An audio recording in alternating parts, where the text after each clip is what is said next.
Hello,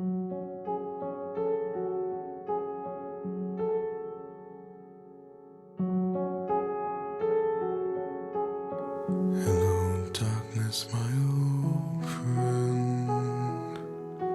I've come to talk with you again, because a vision softly creeping left its scenes while I was sleeping, and the vision that was planted in my brain still remains within the sound of silence.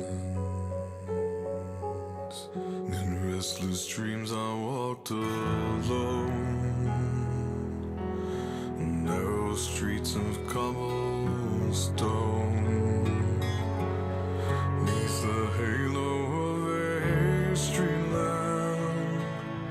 I turned my collar to the cold and damp, when my eyes were stabbed by the flash of a neon light that split the night and touched the sound of silence.